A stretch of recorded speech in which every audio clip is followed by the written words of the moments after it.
Salam Bapak Ibu dan saudara terkasih di dalam nama Tuhan Yesus, dimanapun Anda berada, dan dimanapun Anda bisa mendengar rekaman ini, kita bertemu dalam program Jumpa dengan Tuhan untuk edisi hari ini. Sebagai dasar kebenaran firman Tuhan, saya akan bacakan dari Yohanes 6 ayat 8-13. Firman Tuhan mengatakan, seorang dari murid-muridnya, yaitu Andreas, saudara Simon Petrus, berkata kepadanya, di sini ada seorang anak yang mempunyai 5 roti jelai dan 2 ikan. Tetapi apakah artinya itu untuk orang sebanyak ini? Kata Yesus, suruhlah orang-orang itu duduk. Adapun di tempat itu banyak rumput, maka duduklah orang-orang itu, kira-kira 5.000 laki-laki banyaknya. Lalu Yesus mengambil roti itu, mengucap syukur, dan membagi-bagikannya kepada mereka yang duduk di situ. Demikian juga dibuatnya dengan ikan-ikan itu, sebanyak yang mereka kehendaki.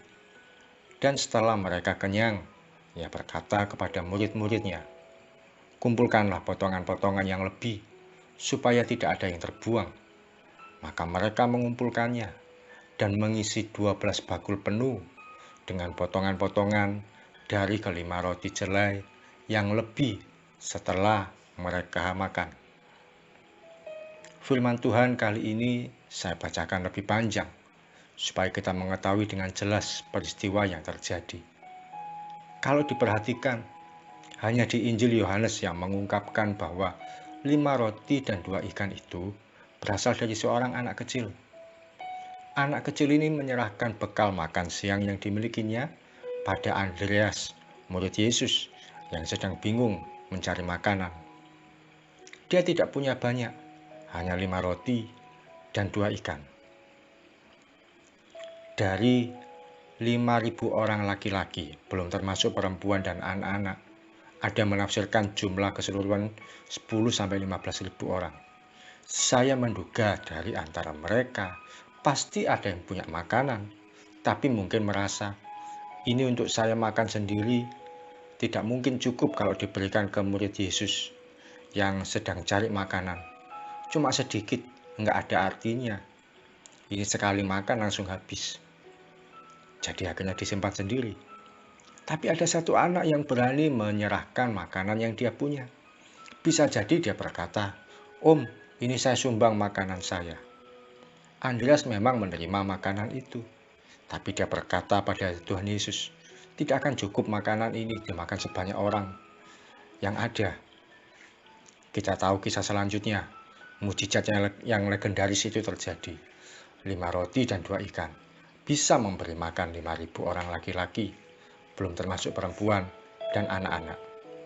Pada akhir kisah itu, terkumpul 12 bakul. Menurut Anda, siapa yang berhak membawa pulang 12 bakul itu? Ada hamba Tuhan yang berpendapat, murid-murid Yesus yang membawa karena jumlahnya 12 orang, jadi pas. Masing-masing bakul dibawa masing-masing satu orang. Tapi itu hanya sekedar cocok-cocokan, hanya sekedar supaya cocok, supaya pas. Kok enak mereka tidak ikut nyumbang tapi bawa pulang makanan. Kalau 12 bakul dibawa 12 orang, masing-masing satu orang. Pernah ada juga Yesus memberi makan 4.000 orang dengan 7 roti dan beberapa ikan. Sisanya 7 bakul. Jumlahnya tidak pas 12 bakul. Jadi 12 bakul dibawa murid Yesus masing-masing satu orang, terbantahkan. Sesungguhnya yang berhak membawa pulang 12 bakul roti sisa itu adalah anak kecil tersebut bersama orang tuanya. Mengapa demikian? Dia yang menabur, maka dia yang menuai. Dia yang rela memberikan, maka dia yang menerima. Memang tidak dituliskan di Alkitab, tapi bisa jadi 12 bakul itu pun masih dibagi lagi pada orang-orang di sekitar mereka. Tapi yang jelas, firman Tuhan mengajarkan siapa yang menabur, dia yang menuai. Ada banyak anak-anak Tuhan berdoa minta diberkati, dipulihkan, disembuhkan, atau dibereskan masalah hidupnya. Tapi bagaimana mungkin kehidupan kita diberkati kalau tidak pernah memberkati orang lain? Mungkin ada yang merasa buat makan sehari-hari saja tidak cukup, apalagi untuk menolong orang lain. Tapi jelas, kalau tidak memberkati, tentu tidak diberkati. Tidak menabur, tidak menuai. Seberapapun air mata keluar, berdoa minta diberkati. Sekian tahun saya hidup hanya mengandalkan uang pembayaran bimbingan belajar. Di sekolah kami ada bimbingan belajar. Dan anak-anak yang bimbel itu membayar. Uang gaji saya harus terpotong keseluruhan untuk bayar angsuran bank. Akhirnya saya harus ditopang oleh pembayaran bimbel yang hanya diikuti 4-5 anak. Itu berarti jumlahnya paling banyak 500 atau 600 ribu. Karena satu anak rata-rata bayarnya 100 ribu. Tapi dari sekian yang saya dapatkan itu, Tuhan masih bawa saya untuk membantu pembayaran sekolah satu anak. Dia dari keluarga tidak mampu. Orang tuanya kerja serabutan. Tidak mampu bayar sekolah, tidak mampu beli buku, dan tidak mampu bayar kegiatan tahunan. Oleh kasih karunia Tuhan, saya menabur. Saya berikan 100 ribu untuk pembayaran buku. Bulan berikutnya, saya berikan dari uang yang ada untuk membayar angsuran kegiatan tahunan. Bahkan pernah Tuhan menggerakkan saya untuk membayar retreat anak yang bernama Moses ini. Waktu itu retreat biayanya 400 ribu. Tidak ada keringanan pembayaran, tidak ada bantuan dari sekolah. Saya menabur untuk anak ini. Guru-guru yang lain pun, mereka juga acuh tidak acuh. Hanya menyalahkan orang tuanya yang tidak memperhatikan anak ini. Sementara uang saya terbatas. Bisa buat apa uang 500 atau 600 ribu satu bulan? Untuk saya pribadi saja belum tentu cukup, apalagi untuk istri dan anak saya. Tapi Tuhan begitu ajaib. Ada saja pemeliharaan Tuhan yang kami alami. Berkat Tuhan itu selalu ada tanpa kami duga. Pada akhirnya, kami masih bisa makan dan bertahan hidup hingga hari ini. Apa yang kami tabur di waktu yang lalu, kami menuainya di hari-hari ini. Beberapa waktu yang lalu, saya diminta tolong oleh teman-teman dari alumni untuk mendata siapa saja teman-teman dari angkatan alumni saya yang perlu untuk dibantu mendapatkan bingkisan bulan Ramadan. Karena kan memang saya Kristen, tapi karena saya yang jadi koordinator di alumni, saya pun mendata. Saya tulis beberapa nama. Saya ajukan sekitar 4 nama kepada ikatan alumni SMP saya.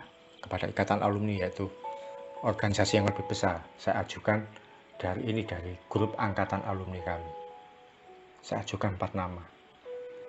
Tanpa saya duga, ternyata teman-teman saya dari grup angkatan alumni saya secara diam-diam juga mengajukan nama saya untuk masuk di dalam daftar yang berhak menerima bingkisan tersebut. Akhirnya ketika bingkisan itu diantar, saya berhak menerima salah satunya. Saya menabur untuk mengajukan orang-orang yang berhak mendapatkan bantuan bingkisan. Kok ternyata saya mendapat. Saya menabur, maka saya menuai. Ketika kita menabur, kita pasti menuai.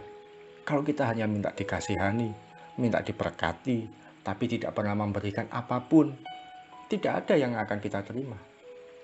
Kita bisa menabur berupa uang, sesuatu barang, mendoakan yang sakit, memperhatikan yang lemah, dan yang kekurangan.